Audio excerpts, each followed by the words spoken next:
ever in the history of the world has there been a couple that has grifted as hard and as successfully as they have, right? You just grifted off of your family, have it. It is the cringiest, most uncomfortable piece of tape I've seen in a long time. I'm sorry, but I'm going to make you watch it. And credit to her, she found someone that is dumber than her. And that's the truth, is that Harry's just not a very smart person. And if there's one thing that this book does. Meghan's birth story sounds perfect. Too perfect, actually. Here's the thing.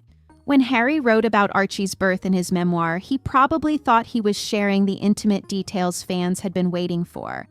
But here's what's interesting.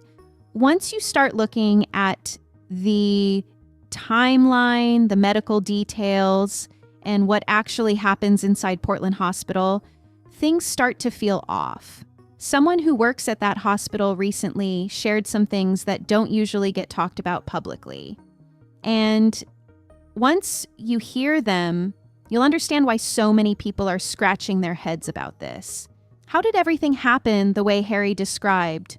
Let's break this down because there are some interesting questions here.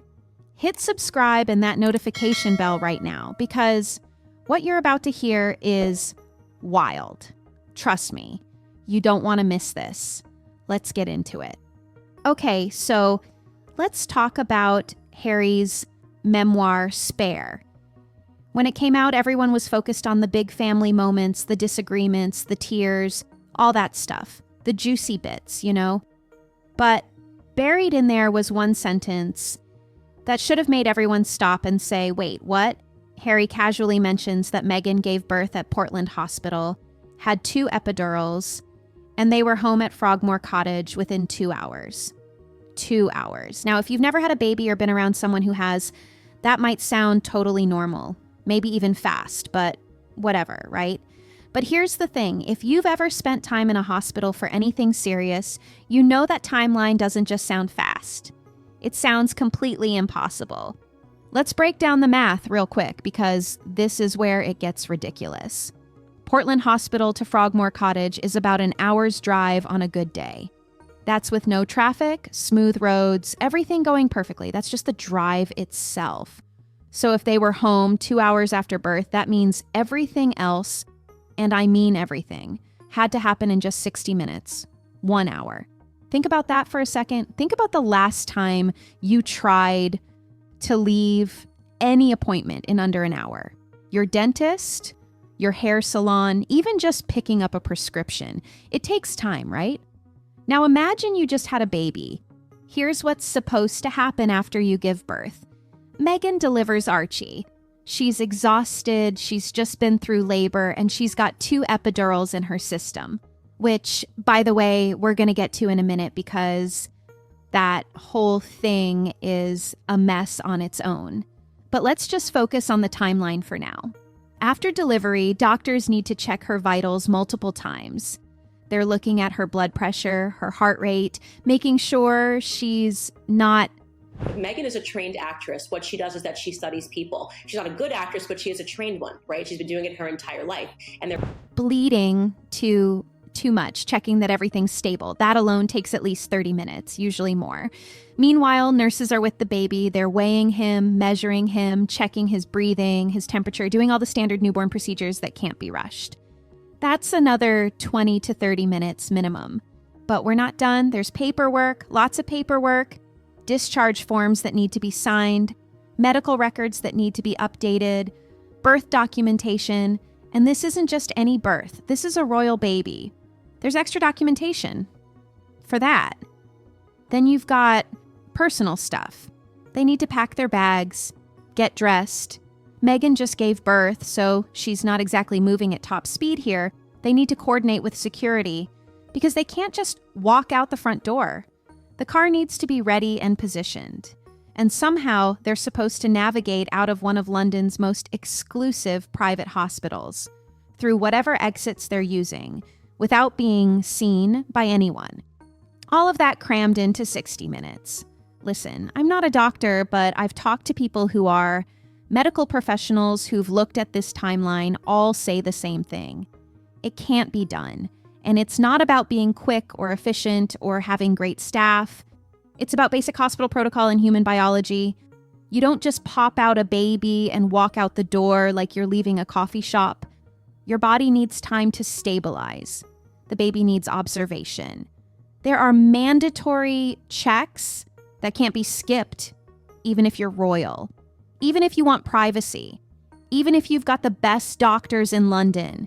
Some things just take time, and recovering from childbirth is one of them. And here's what makes it even weirder.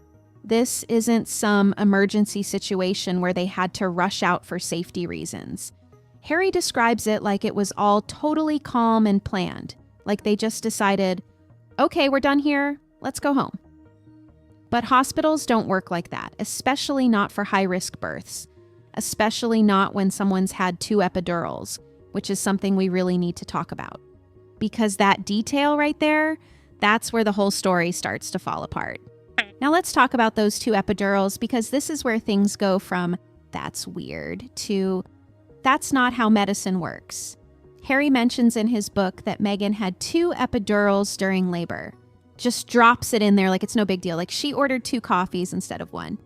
But here's what you need to understand. Epidurals don't work that way at all. And if you've never had an epidural or seen how they're done, let me explain this simply.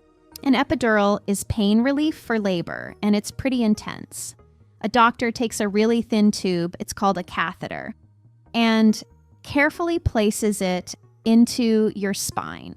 Wanted to believe that the royal family was unattainable, that they were better than us, that they were above us, right? The secret.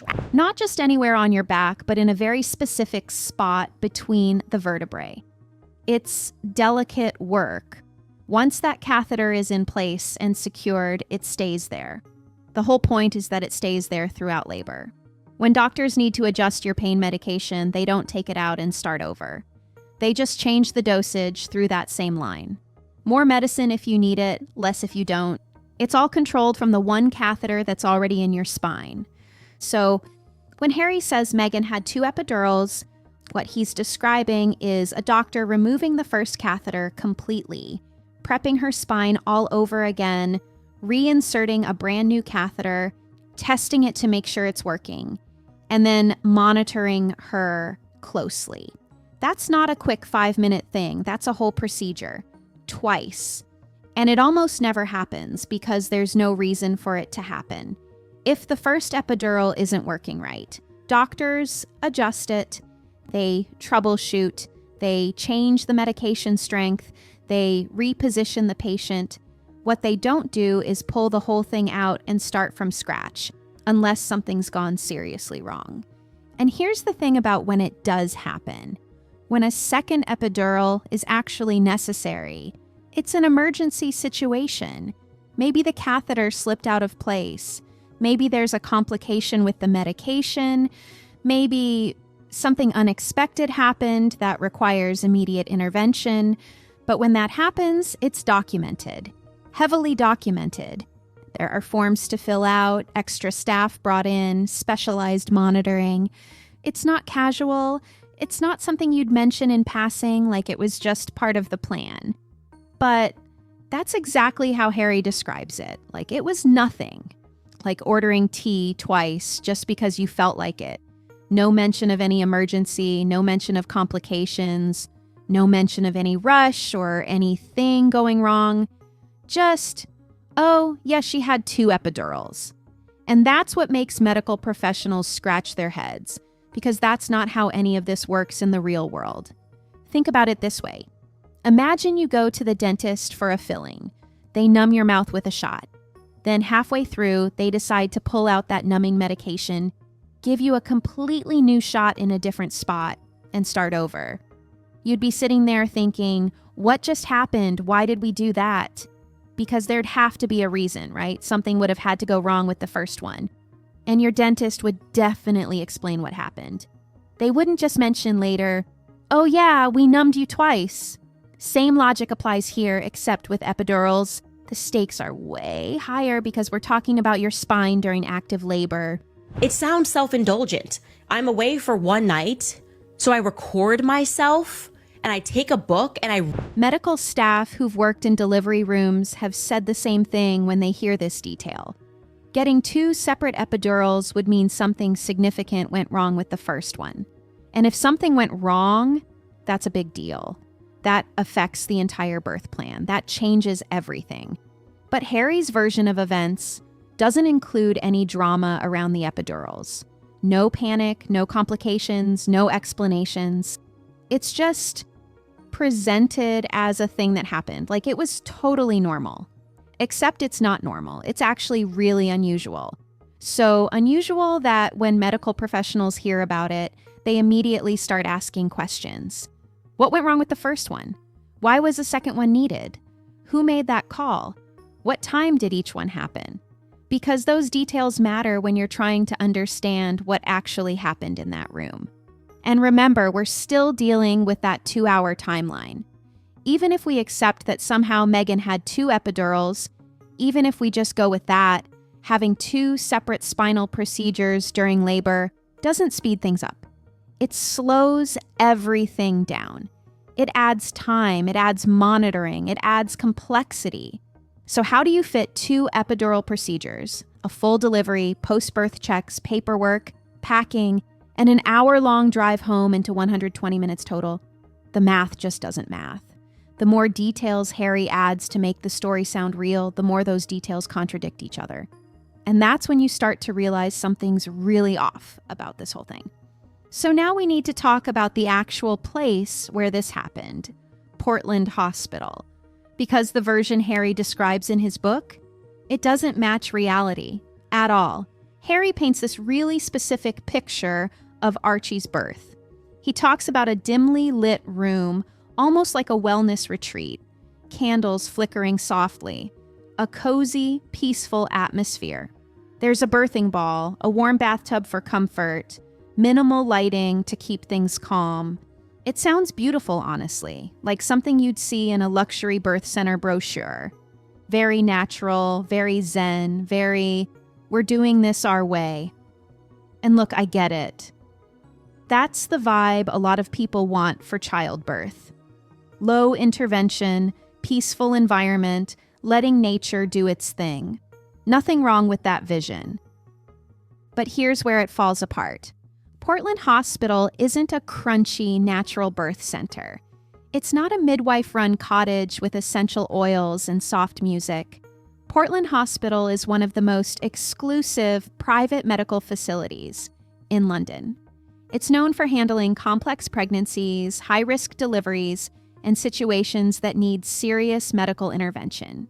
Have become local villains in Montecito. Quoting someone as saying they are the most entitled, disingenuous. This is where wealthy families go when they want top-tier obstetric care combined with 5-star accommodation. We're talking private suites, gourmet meals, luxury amenities, but underneath all that fancy stuff, it's still a medical facility with strict protocols. And here's something most people don't realize about Portland. It doesn't have a traditional emergency department. It's not set up like a regular hospital with a massive trauma center and ambulances pulling up every 5 minutes. Portland is a specialist facility. They handle maternal care, neonatal emergencies, complex obstetric cases. That's their thing. But if something goes seriously wrong beyond what they can handle in-house, their protocol is clear. They transfer you, quickly, to a full-service hospital that's equipped for major emergencies. That's just how specialist facilities work. So when you understand what Portland actually is, Harry's description starts to sound really off. Because a facility that specializes in high-risk obstetric care doesn't encourage the spa treatment approach for complicated births. They can't. It goes against everything they're built to do. When someone walks into Portland with a high-risk pregnancy, and we'll get to why Meghan's would be considered high risk in a bit, the medical team isn't thinking about candles and birthing balls. They're thinking about monitoring equipment, emergency access, rapid intervention if needed. Let me paint you a different picture. When Portland handles a high-risk delivery, especially one involving epidurals, remember, Harry says she had 2, the room looks completely different. Bright lights, not dim and cozy. Medical monitors, everywhere tracking heart rate, blood pressure, contractions, the baby's vitals. Equipment staged and ready in case they need it fast. Staff checking in constantly. Specialists on standby. There's no secret elevator for sneaking out. There's no hidden back exit. There's no 2-hour discharge option where you just pack up and leave like you're checking out of a hotel. That's not how any of this works. Someone who actually works at Portland even mentioned this. They said flat out, no patient with 2 epidurals walks out of that building like it's a hotel lobby. You can't. Your legs don't work properly yet. You need wheelchair assistance. You need monitoring to make sure your blood pressure is stable after the medication wears off. You don't just stand up, get dressed, grab your bags, and stroll out to your car. And the idea of doing all that within 2 hours, not happening, not at Portland. Went the way of what we call modern psychotherapy, where therapists sit across from you and tell you that every little thing that ever happened to you makes you a special victim, and no matter. Not at any hospital that follows proper medical protocols. But Harry's version has all these elements that don't exist. He mentions them casually like they're just part of the facility.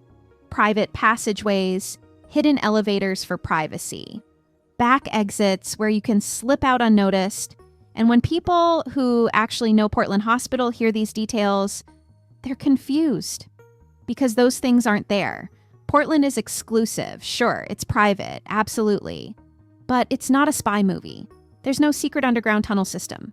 Royal patients use the same corridors as everyone else. They might have extra security around them, but the building itself doesn't transform into something with hidden architectural features just because someone famous shows up. And then there's the whole vibe issue.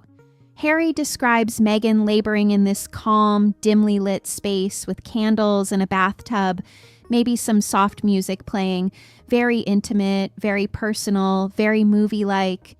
But think about what else he says was happening. She's got an epidural pumping medication into her spine. There's nitrous oxide available, the laughing gas, which Harry jokes about using himself. Those are serious pain management tools. And when you're using serious pain management tools in a hospital setting, you don't get to have candles and mood lighting. You get medical supervision, you get monitoring, you get a nurse checking on you regularly to make sure the medication is working properly and you're not having adverse reactions. The two versions just don't line up. You can't have the natural, peaceful, candlelit birth experience while simultaneously having multiple epidurals and medical interventions. Those are two completely different birth scenarios.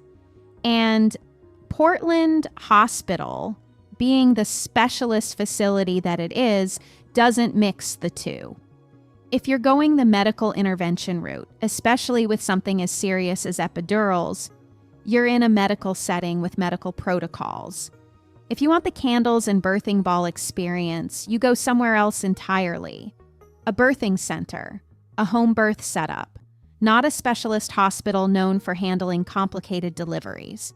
So when you put all these pieces together, the spa-like description that doesn't match Portland's actual setup, the architectural features that don't exist, the casual 2-hour discharge that violates every protocol, the mixing of natural birth vibes with serious medical interventions, you start to see a pattern.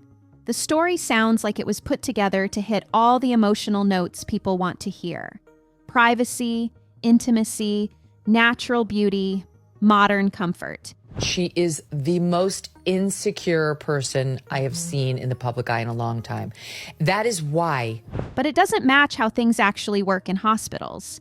And that's a problem. Because reality doesn't bend just because someone wants a better story. All right, so we've covered the big stuff, the impossible timeline, the double epidurals, the hospital that doesn't match. But sometimes it's the small details that really trip up a story. The little throwaway comments that seem harmless until you actually think about them.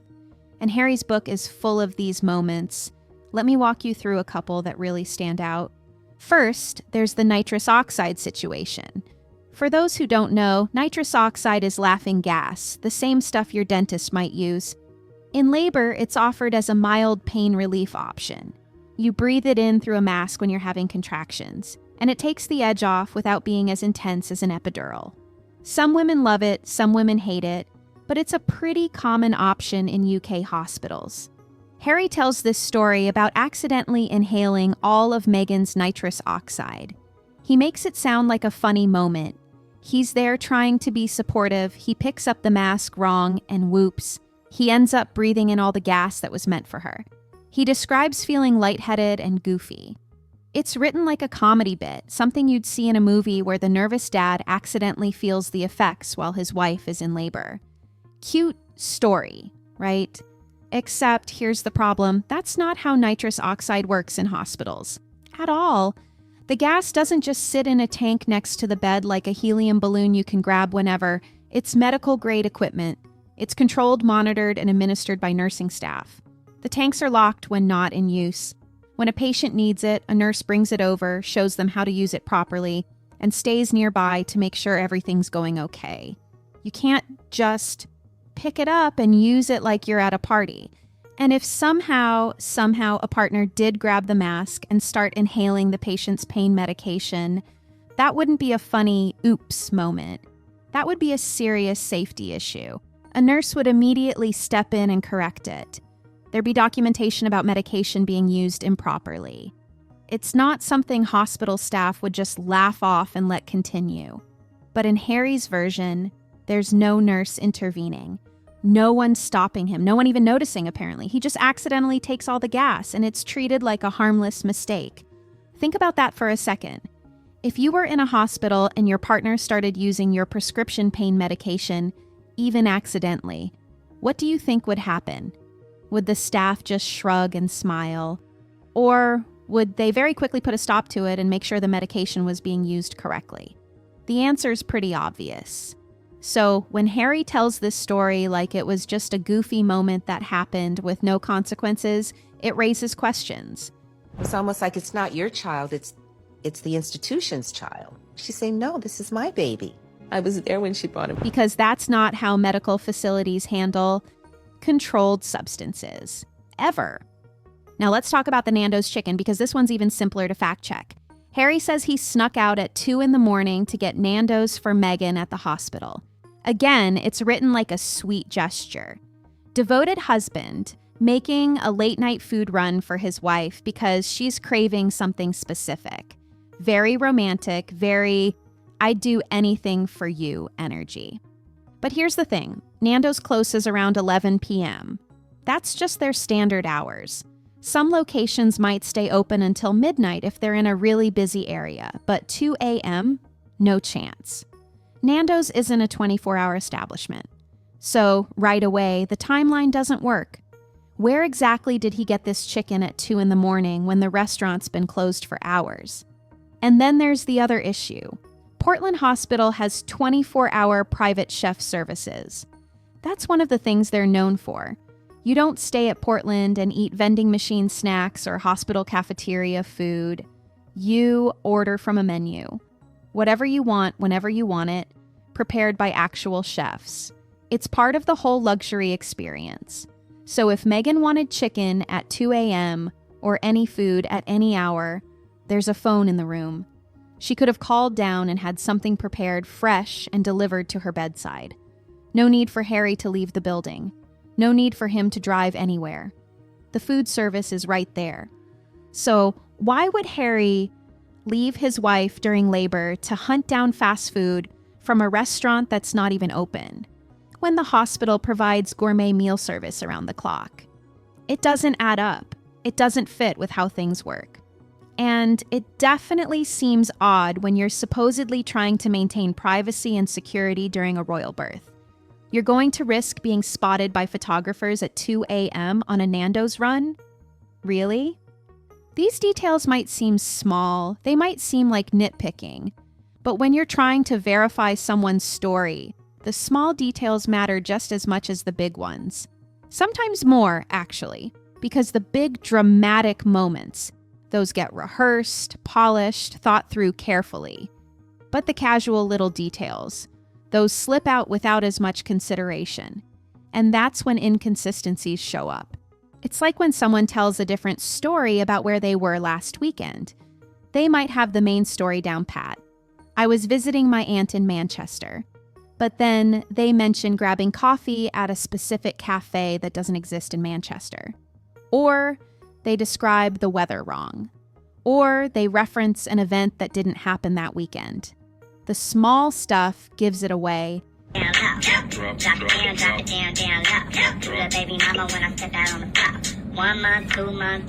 Because they didn't think to fact check those throwaway details. And that's what we're seeing here. The big story, royal baby born at exclusive hospital, might sound plausible on the surface, but the little details surrounding it, the nitrous oxide that magically doesn't follow hospital safety protocols, the Nando's run that defies both restaurant hours and hospital amenities. These aren't just funny anecdotes. They're details that don't hold up under even basic scrutiny. When you tell a true story, the small details naturally fit together because they actually happened. You don't have to remember what time restaurants close or how hospital equipment is monitored. You just remember what you experienced.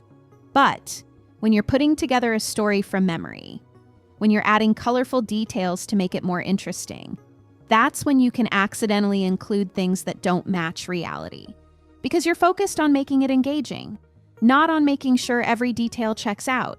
And the more of these small inconsistencies you find, the harder it becomes to trust the big picture.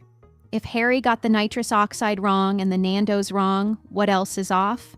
If these casual details don't match how things actually work, can we trust that the major events, the birth itself, the timeline, the medical procedures, happened the way he described?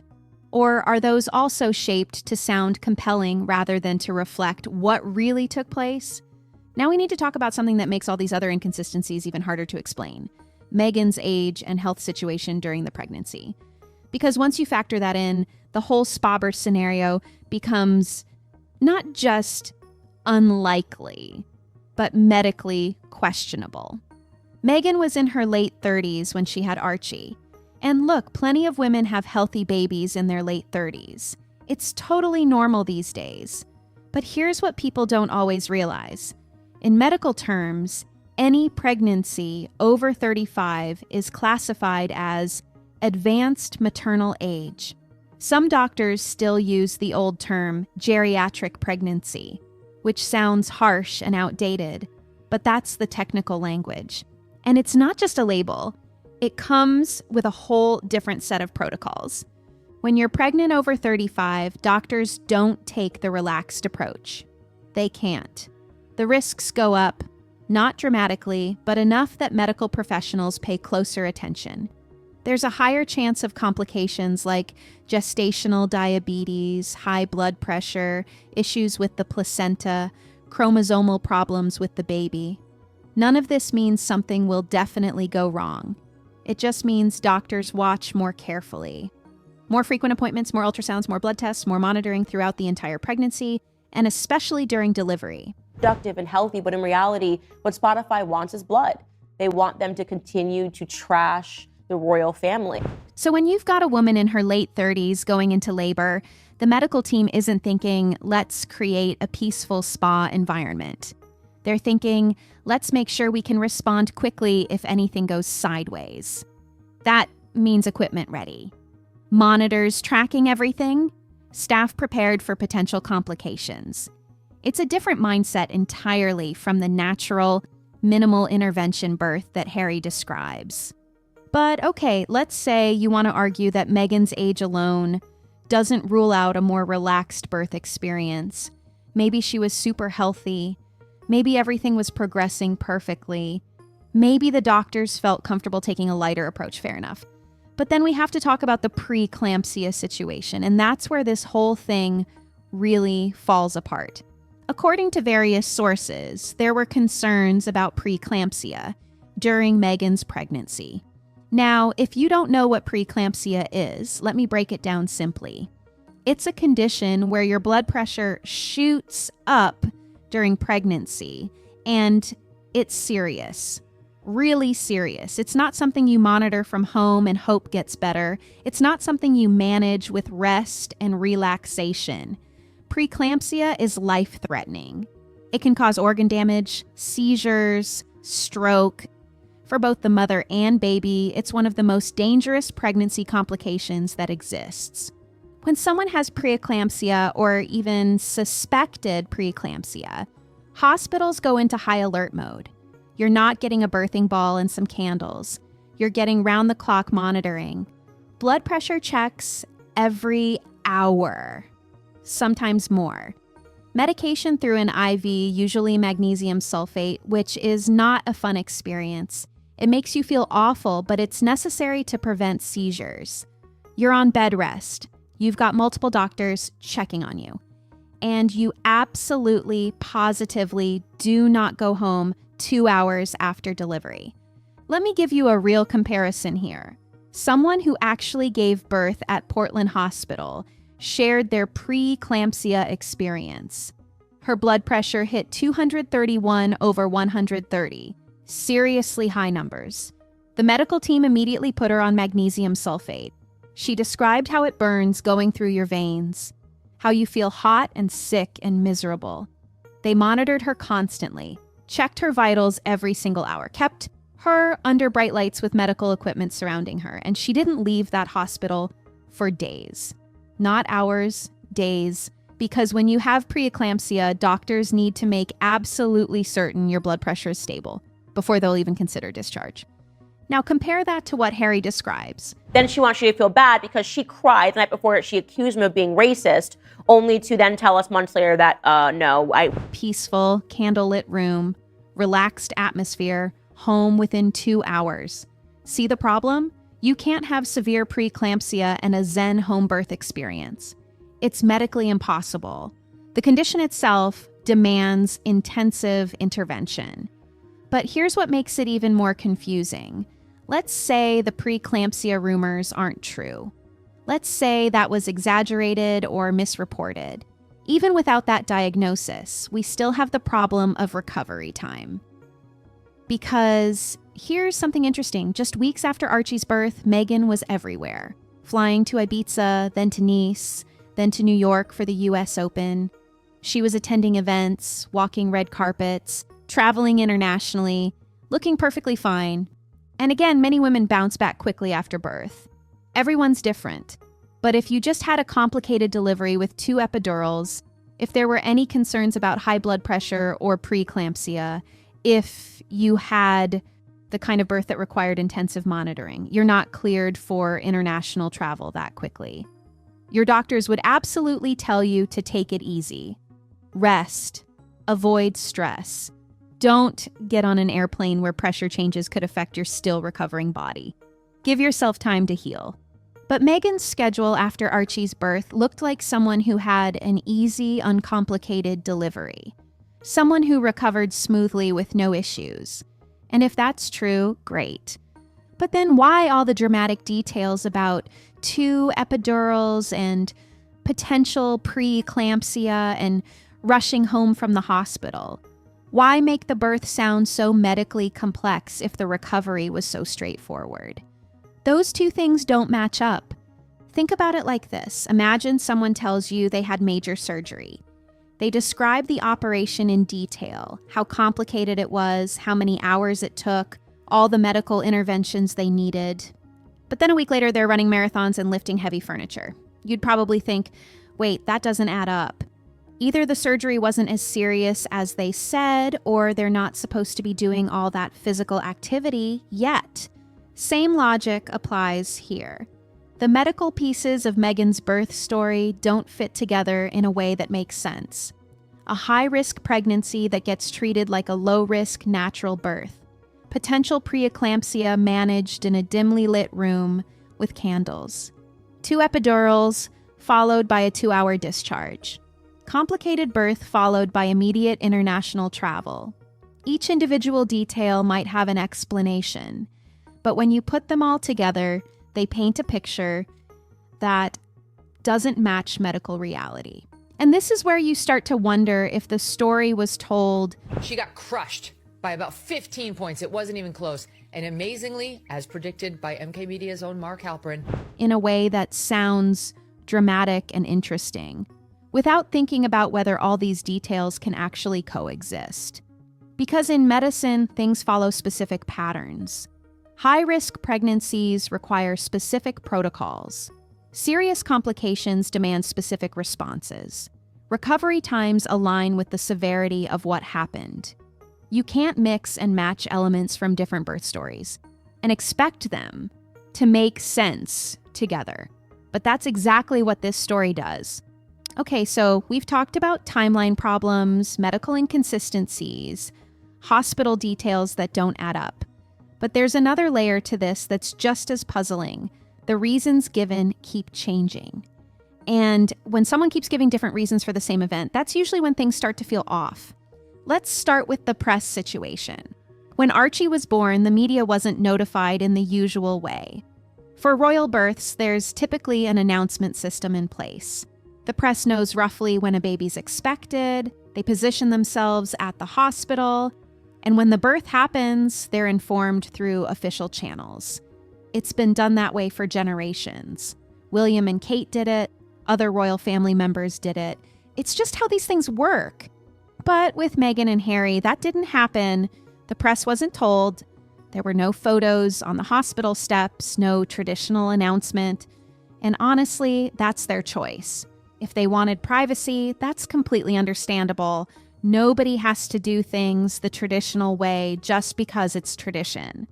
But here's where it gets weird. When asked why they handled it differently, the answer kept changing. The first reason given was that Meghan didn't want to block an emergency entrance at the hospital. She didn't want her birth to interfere with people who might need urgent medical care. On the surface, that sounds really considerate and selfless, right? Except there's a problem. Portland Hospital doesn't have a public emergency entrance. It's a private specialist facility, not a general hospital with an ER where ambulances are constantly pulling up. There's no emergency entrance for the press to block. So that reasoning doesn't actually make sense given the location. Then came a different version. This time, the reasoning was about how the media had treated her. The suggestion was that the press didn't deserve access to photos or information because of how they'd covered Meghan during the pregnancy. And look, media treatment is a totally valid concern. If someone feels they've been treated unfairly by the press, it makes sense they'd want to limit access. That's a reasonable emotional response.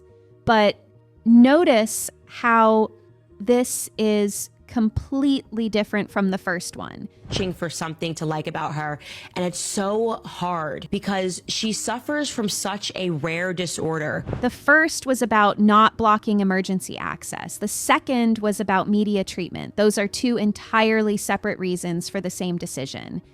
But wait, there's more. A third version of events emerged later. This time, the claim was that the press actually was notified, but they just didn't show up. They were told about the birth through the proper channels, but for whatever reason, they chose not to come or didn't make it in time. So now we've got a third account that contradicts both of the previous ones. First, it was, we didn't tell them to protect emergency access. Then it was, we didn't tell them because of how they treated us. And now it's, we did tell them, but they didn't come. See the problem? When you ask someone why something happened and they give you 3 totally different answers at 3 different times, it suggests that maybe none of those answers are the real one. Or maybe the person doesn't actually remember what happened clearly. Or maybe the narrative is being adjusted based on what sounds best at the moment. Whatever the case, multiple conflicting responses for a single event create doubt about all of them. Think about it in everyday terms. Imagine your friend cancels dinner plans. First they say, I couldn't come because my car broke down. Then later they say, I didn't come because I was upset with you. And then, even later, they say, actually I did show up, but you weren't there. You'd be sitting there thinking, okay, which one is it? Because all 3 of these can't be true. That's basic logic. And that's what we're dealing with here. It's not even about which explanation makes the most sense. It's about the pattern of changing responses. When details shift like this, it makes people question everything else. If this part keeps changing, what else might be different than what was originally said? And it's not just the press notification that has conflicting information. Even the question of who delivered Archie became unclear. Initially, several media outlets reported it was a specific doctor, Dr. Penelope Law. That name got thrown around, articles were written mentioning her, and for a while that seemed to be the accepted information. But then things got confusing. Another physician's name came up. Reports had to be corrected. Some outlets had to retract information because they couldn't verify who actually attended the birth. Now, mistakes happen in reporting. Media gets things wrong sometimes. But confusion about who delivered a royal baby, that's pretty significant. These births are documented events. There are records. There are people who know exactly who was in that room. The fact that there was so much uncertainty about something that should be straightforward suggests that information wasn't shared clearly from the start.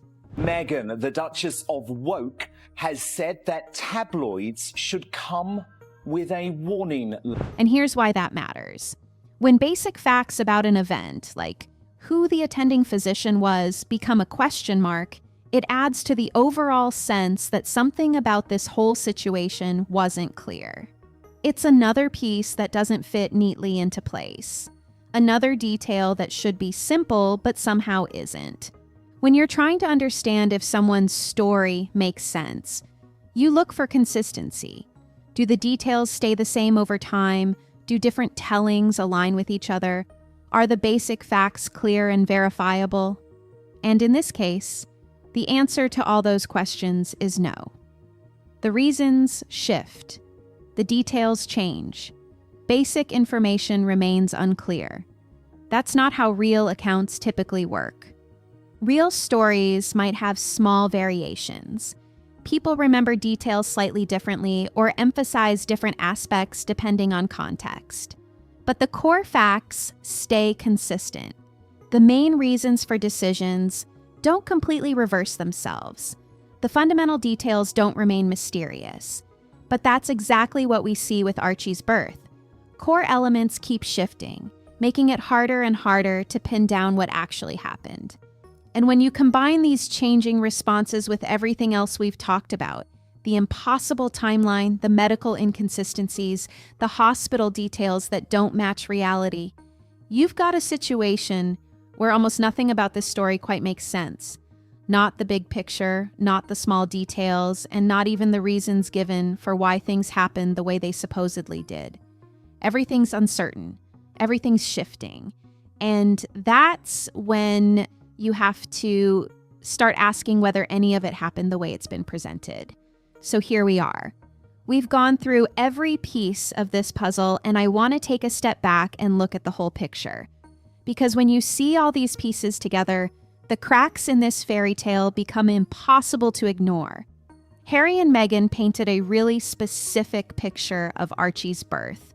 It was supposed to be this beautiful, intimate, perfect moment. Candlelight flickering, peaceful atmosphere, a quick, smooth delivery, followed by a quiet drive home to start their new life as parents. It sounds lovely when you hear it described that way. It sounds like exactly the kind of private, meaningful experience any couple would want when welcoming their first child. But the moment you start examining what was actually said, the specific things that Harry included in his memoir, the whole thing starts to unravel. And it's not just one or two things that don't quite fit. It's almost everything. It starts with the timeline, 2 hours from birth to being home. But now it reveals that actually she in particular is a nasty little bully who sends staff into therapy. When you break down what has to happen in those 2 hours, the delivery itself, recovery from not one but 2 epidurals, medical monitoring, newborn checks, paperwork, packing, an hour-long drive. It's mathematically impossible. There aren't enough minutes in those 120 minutes to fit all those necessary steps. Medical professionals who've looked at this timeline all say the same thing. It can't be done. Not safely, not according to protocol, not in the real world. Then you've got the epidural situation. Harry casually mentions Meghan had 2, but that's not how epidurals work. You get one catheter placed in your spine, and doctors adjust the medication through that same line. Getting 2 separate epidurals means something went seriously wrong with the first one, which would be a major event requiring documentation and emergency protocols. Yet Harry describes it like it was no big deal, like ordering a second cup of tea. That's not medical reality. That's not how any hospital handles spinal procedures during labor. The hospital itself doesn't line up with what Harry describes either. He talks about secret elevators and hidden exits, dim lighting and candles, a spa-like peaceful environment. But people who actually work at Portland Hospital say those features don't exist. There are no secret passageways. High-risk deliveries don't happen in candlelit rooms. And when someone has epidurals, especially 2, you're in a brightly lit medical setting with monitoring equipment and staff checking on you constantly. The cozy natural birth vibe and the serious medical intervention approach don't happen in the same room. They're 2 completely different scenarios. Then there are the small things that seem harmless until you fact-check them. The nitrous oxide that Harry supposedly inhaled by accident, except hospitals don't leave medical gas sitting around for partners to grab. The Nando's run at 2 a.m. when Nando's closes at 11 p.m., and Portland has 24-hour private chefs. These aren't just funny anecdotes. They're moments that don't match how things actually work in the real world. Add in Meghan's age and the rumored health concerns. A pregnancy in your late 30s requires closer medical supervision. If there were concerns about preeclampsia, a serious, life-threatening condition, there's no way the birth would have been handled with dim lighting and birthing balls. Preeclampsia demands intensive monitoring, medication, extended hospital stays. You don't go home 2 hours after delivery with that condition. You stay for days under careful observation. So it's so ridiculous, and to me, it ranks as a great trove of comedy. And I agree. Yet weeks after Archie's birth, Meghan was flying internationally, attending events, looking perfectly fine. The severity of the birth and the ease of recovery don't add up. And then the explanations keep shifting. 3 different reasons for why the press wasn't notified. Confusion about which doctor delivered the baby. Basic facts that should be straightforward but somehow aren't. When the core information keeps changing, it makes you question what really happened. Look, I get it. People want to protect their privacy. They want to control their narrative. They want to tell their version in a way that feels meaningful to them. There's nothing wrong with any of that. But here's the thing. You can want privacy without things contradicting basic reality. You can control your narrative without including impossible timelines. You can tell a meaningful account without adding elements that don't exist. The problem isn't that Harry and Meghan wanted things done differently. The problem is that what they've shared doesn't line up with how medicine works, how hospitals function, how time passes, or even how the building they claim to have been in is actually laid out. It's not about tradition or protocol or doing things the royal way. It's about basic facts that either make sense or they don't. And when you put all these inconsistencies together, the timeline, the medical procedures, the hospital features, the small moments, the health situation, the changing explanations, you're left with something that sounds put together to hit emotional notes rather than to reflect what actually happened. Every piece sounds intimate, private, special, meaningful. But none of the pieces fit together in a way that reflects reality. It's like someone describing a road trip and saying they drove from New York to Los Angeles in 4 hours, stopped at a restaurant that doesn't exist in Kansas, used a highway that was never built, and arrived before they left. It might sound exciting and full of interesting moments, but what's being said shows it couldn't have happened that way. That's what we're dealing with here. And here's what makes this worth talking about. This isn't just some random celebrity gossip where who cares if things are fuzzy. This is a birth that was meant to be part of the family's record. The way things were explained shaped how people saw what happened. It influenced opinions and perceptions. So when what's being said doesn't line up with basic facts, it matters. You don't need to be a royal expert or a medical professional to see that something's off here. You just need to look at what was said and compare it to how things actually work. I don't believe, and he doesn't believe, that there are kids, because you don't yank around and use alleged children as... And when you do that, the perfect image starts to fade. The intimate, carefully curated narrative stops making sense. And you're left wondering what really happened that night, because whatever it wasn't what we've been told. So where does all this leave us? We've talked about the timeline issues, the medical stuff that raises eyebrows, the hospital that sounds different from reality, those small moments that seem off, the health situation that doesn't quite add up, and the shifting explanations. When you look at everything together, it's a lot to process. Here's the thing. I'm not here to tell you what to believe. I'm not claiming to know exactly what happened that night. What I'm saying is that there are parts of this that make you go, wait, how does that work? And those are fair things to wonder about. Maybe there's context we're missing. Maybe there are details that would make everything make more sense. But right now, with what we know, there are some head-scratching moments in there. And look, at the end of the day, this is about more than just celebrity gossip. When someone shares their experience publicly, especially something as significant as the birth of a child, people are naturally going to think about what's being said. They're going to compare it to what they know. And when things feel off, curiosity kicks in. That's not being mean or invasive. That's just how people work. So, what do you think?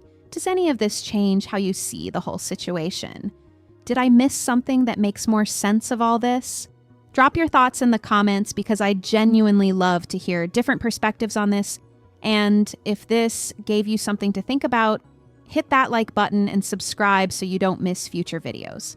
Turn on notifications too, because we've got plenty more interesting topics coming your way. At the end of the day, people notice when things don't quite add up. Sometimes more information comes along that clears things up. Sometimes it doesn't. Either way, it's worth talking about.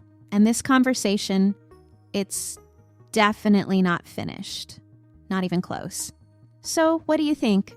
Drop your thoughts below, hit that like button, and subscribe if you want more content like this. See you in the next one.